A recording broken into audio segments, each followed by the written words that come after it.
Hello dear learners, कैसे हैं आप सब। आई होप आप सब लोग बढ़िया होंगे, मज़े में होंगे। आज का जो वीडियो है वो है बिल ऑफ एक्सचेंज के बारे में। अकाउंटेंसी ऑफ क्लास 11th हम पढ़ रहे थे। उसके बाद मैं कुछ ज़्यादा बिजी हो गया था टर्म वन एग्ज़ाम्स में एंड ऑल, तो मैं वीडियोस नहीं पोस्ट कर पाया था क्लास 11th के। सो ये क्लास 11th का वीडियो है और सेकंड टॉपिक उसका था when bill is discounted from the bank. तो आज हम इसको डिस्कस करने वाले हैं और देखेंगे कि आखिर इस केस में हम एंट्रीज़ क्या पास करते हैं। सो अगर आप चैनल पर नए हैं, पहली बार आए हैं, चैनल आपने सब्सक्राइब नहीं किया है, तो चैनल को सब्सक्राइब करें, वीडियोस को लाइक करें, अपने फ्रेंड्स के साथ शेयर भी करें। तो बात कर लेते हैं कि जब बिल डिस्काउंट होता है बैंक से तब क्या एंट्रीज पास होती हैं। अब इसके लिए हमें समझना पड़ेगा कि आखिर ये डिस्काउंटिंग का मतलब क्या होता है। जो बिल डिस्काउंटिंग होती है इसका मतलब है, सपोज ए और बी, ये दो पर्सन हैं जिनके बीच में ट्रांजैक्शन हुआ। ये आपका ड्रॉवर है एंड ये आपका ड्रॉई है। अब बिल ऑफ एक्सचेंज के कॉन्सेप्ट में आपको पता ही है कि क्रेडिट सेल आपने करी और आपके पास जो है बिल आ गया एक्सेप्ट होके। तो यहाँ पे मान लेते हैं कि बी ने बिल एक्सेप्ट कर लिया और 3 मंथ्स के बाद का, आज की डेट कंसिडर कर लेते हैं, आज 6 जैन है। तो यानी 3 मंथ्स बाद का मतलब है फेबररी, मार्च, अप्रैल। तो अप्रैल में जाके आपको पैसा मिलेगा, लेकिन एक ही रिक्वायरमेंट अभी करेंटली है, उसे अभी पैसे चाहिए। तो उसको पैसे कैसे मिल सकते हैं? वो जाएगा बैंक के पास और बैंक से जाके बोलेगा कि भाई ये बिल ऑफ एक्सचेंज है, यानी ये बी आर है एक, ये मैं आपको दे रहा हूँ, उसके बदले मुझे पैसे दे दो। तो बैंक क्या करेगा? बैंक उसे पैसे दे देगा। लेकिन अगेन बैंक पूरे पैसे नहीं देगा। सपोज अगर मान लेते हैं बिल 10,000 का है, तो भाई बैंक अगर उसको पैसे आज दे रहा है 6 जैन को, तो बैंक को तो वेट करना पड़ेगा 3 मंथ्स के लिए।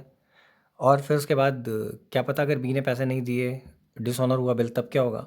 तो हमेशा ये जो बैंक होता है ना, ये क्या करता है, यहाँ पर अमाउंट काट लेता है, एज अ इंटरेस्ट टाइप आप कह सकते हैं, कि उतने दिन तक बैंक को भी वेट करना पड़ेगा, तो बैंक फ्री में तो करेगा नहीं।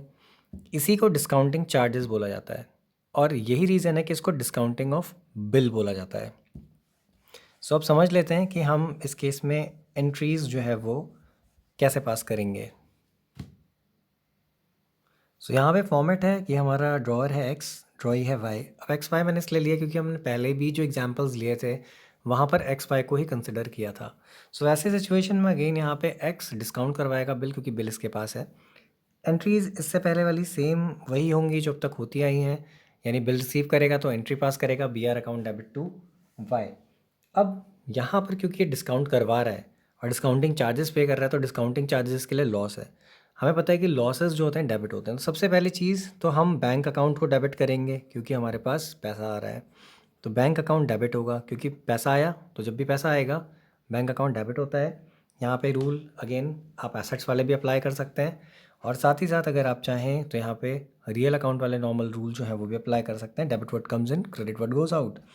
सो बैंक अकाउंट डेबिट हो गया। डिस्काउंटिंग चार्जेस आपके डेबिट होंगे, तो यहाँ पे हो जाएगा discounting charges account debit. And to, क्या दिया आपने उसके बदले में? Bill of exchange. तो बिल्स ऑफ एक्सचेंज यानी कि बिल्स रिसीवेबल आप यहाँ पे लिखेंगे। तो यहाँ पर आप लिख देंगे बिल्स रिसीवेबल अकाउंट, क्योंकि आपके लिए वो बी आर है। और नरेशन हो जाएगा बीइंग बिल डिस्काउंटेड। अभी हम डिस्काउंट कैसे कैलकुलेट करेंगे? डिस्काउंटिंग चार्जेस कैलकुलेट होगा amount of bill multiplied by rate, जो भी आपको क्वेश्चन में दिया होगा, multiplied by number of months remaining, यानी कि वो जो बिल बिल रियलाइज़ होने वाला है उसमें कितना टाइम ड्यूरेशन अभी बचा है, उसके बेसिस पे आपको इंटरेस्ट देना पड़ेगा। तो आप वो करेंगे, अभी एग्जाम्पल के थ्रू हम उसको समझेंगे। अब अगर हम बात करें ड्रॉई की बुक्स में, तो यहाँ पर नो एंट्री।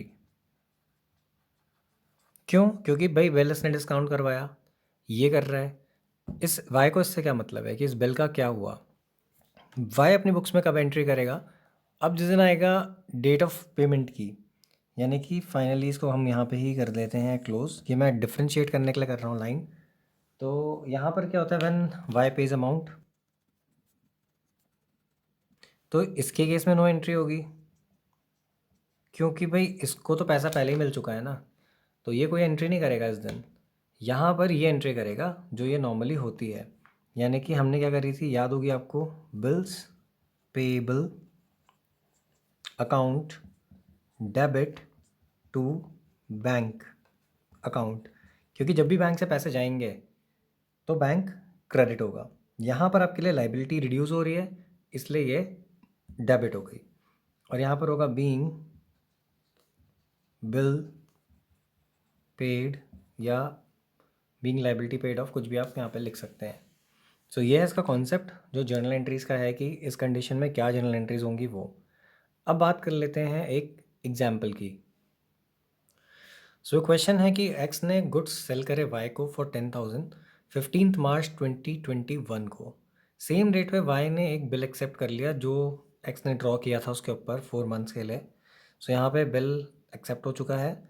एक्स ने क्या किया, इस बिल को डिस्काउंट करवा लिया बैंक से 18 अप्रैल 2021 को, वो भी 18% पर एनम के रेट पे, यानी जो इंटरेस्ट रेट है वो ये है। वाई ने बिल ड्यू डेट पे कर दिया। आपको पास करनी है जर्नल एंट्रीज़, एंड ये जर्नल एंट्रीज आपको करनी है दोनों की बुक्स में, in the books of x and y. तो अब देखते हैं क्या करिए कैसे होगी।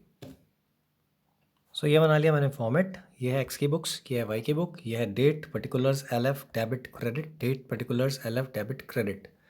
सो अब आ जाते हैं हम यहाँ पे, ईयर लिख लेते हैं सीधे 2021 था, एंड जो डेट थी वो थी मार्च 15 मार्च को। जो यहाँ ट्रांजैक्शन होता है एक्स की बुक में वो ये है कि उसने सेल करी, तो वो लिखेगा वाई डेबिट टू सेल्स। कितने रुपए? 10,000 की सेल करी है, तो he is going to mention 10,000। Narrations फिलहाल मैं नहीं लिख रहा हूँ क्योंकि स्पेस की प्रॉब्लम होगी मुझे यहाँ पे। देन सिमिलर वे में वाई की बुक्स में लिख लेते हैं 2021 एंड सेम डेट मार्च 15। अब इसने परचेज़ करें, ये अपनी बुक्स में एंट्री पास करेगा परचेज़ अकाउंट डेबिट टू, किससे लिया है इसने लिया है एक्स से, तो ये लिखेगा टू एक्स। यहाँ इस लॉजिक को समझ लेते हैं। एक्स ने वाई को सेल करी, तो वाई जो है उसके लिए क्या डेटर है, यहाँ पर उसकी एसेट्स बढ़ रही हैं इसलिए डेबिट हो गया। सेल्स नॉमिनल क्योंकि इनकम जनरेट हो रही है इसलिए क्रेडिट। इधर की बात करें तो परचेज अगेन ये कर रहा है, नॉमिनल अकाउंट है, डेबिट होगा बिकॉज इसके लिए यहाँ पे ये एक्सपेंस है। और y being a liability for this person, मतलब एक्स सॉरी लाइबिलिटी है वाई के लिए, तो यहाँ पर वाई जो एंट्री पास करेगा और एक्स को कर देगा क्रेडिट क्योंकि इसके लिए क्रेडिटर है। अगेन सेम अमाउंट होगी, that is 10,000 being goods purchase from x. फिर सेम रेट पे ही मार्च 15 को बिल क्योंकि इसने एक्सेप्ट कर लिया था, तो ये अपनी बुक्स में एंट्री पास करेगा बी आर अकाउंट डेबिट, पूरा लिखते हैं वैसे बिल से सिविल, लेकिन मैं नहीं लिख रहा हूँ, मेरे पास स्पेस नहीं है। तो b r account debit to, किससे मिला है बिल? वाई से मिला। तो यहाँ पे जो इसके लिए वाई एसेट्स बनी थी, डेटर बना था, वो अब क्या हो गया, डेटर से बी आर में कन्वर्ट हो गया क्योंकि उसने एक्सेप्टेंस दे दी है। अमाउंट सेम है, 10,000 के बिल को एक्सेप्ट किया, अगर कोई और अमाउंट होती तो हम वो लिखते हैं। सिमिलर वे में सेम रेट पे ये एंट्री पास करेगा, एक्स को इसने यहाँ पे क्रेडिट किया था, अब ये करेगा डेबिट क्योंकि इसकी ये जो क्रेडिटर वाली लाइबिलिटी है ये कम हो रही है, तो x debit to b p यानी बिल्स पेबल अकाउंट, क्योंकि इसके लिए अब ये लाइबिलिटी नई क्रिएट हो गई है। क्रेडिटर्स जो ड्यू हो जाते हैं पेमेंट के लिए वो बीपी बन जाते हैं। सो यहाँ पर आ जाता है ये बीपी के नाम से। अब इसके बाद क्या होता है, kindly note discounting of bill 15 अप्रैल को हुआ है, 18 मैंने गलती से लिख दिया है। सो अब बात आती है 15 अप्रैल की। जब ये अप्रैल 15 को पहुँचेगा तो वहाँ पर क्या हुआ, इसने करा लिया बिल डिस्काउंट। ये अपने बुक्स में एंट्री पास करेगा bank account debit discounting charges account debit to b r account. और इसकी बुक में जो अप्रैल 15 की एंट्री होगी वो लिखेंगे हम नो एंट्री, क्योंकि ये अपनी बुक्स में कोई एंट्री उस दिन नहीं करेगा।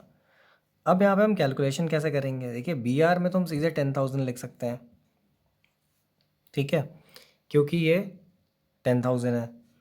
और डिस्काउंट कैसे कैलकुलेट होगा, डिस्काउंट कैलकुलेट करने के लिए हमें करना पड़ेगा 10,000 हमारी अमाउंट थी बिल की, multiplied by 18% rate of interest था, मल्टीप्लाइड बाय कितने महीने बचे। जब ये 15 अप्रैल को कर रहा है तो मार्च से अप्रैल एक महीना गया और 4 महीने का बिल था, यानी 3 मंथ्स बचे हैं अभी, तो ये हो जाएगा 3/12। सो जब आप इसे सॉल्व करेंगे तो ये निकल के आ जाता है आपका 450, तो यहाँ पर आ जाएगा 450। तो यानी बैंक क्या करेगा, 10,000 में से 450 माइनस कर लेगा और आपको देगा 9,550। So this is how discounting charges will be calculated. अब बात कर लेते हैं इस साइड की, जब फाइनली वो पेमेंट करेगा यानी वाई जब ड्यू डेट पे पेमेंट करेगा तब क्या होगा। तो उस सिचुएशन में जब वाई पेमेंट करेगा तो यहाँ पर ड्यू डेट जो आती है वो आती है आपकी जुलाई 18। तो जुलाई 18 पे इसके में तो हम सीधे लिख देते हैं नो एंट्री, क्योंकि भाई इसने पैसे ऑलरेडी रिसीव कर लिए थे तो यहाँ तो कोई एंट्री नहीं होगी। इस साइड आपकी जुलाई 18 में जो एंट्री पास होगी that will be b p account debit to bank account, and जो अमाउंट है आपकी 10,000 वो यहाँ से पे हो जाएगी।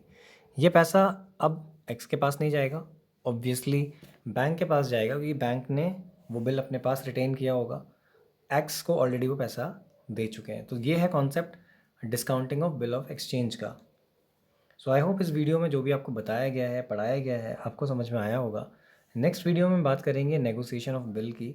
वीडियो अच्छा लगा है तो वीडियो को लाइक करें, अपने फ्रेंड्स के साथ शेयर भी करें एंड चैनल को सब्सक्राइब भी करें। Thanks for watching the video.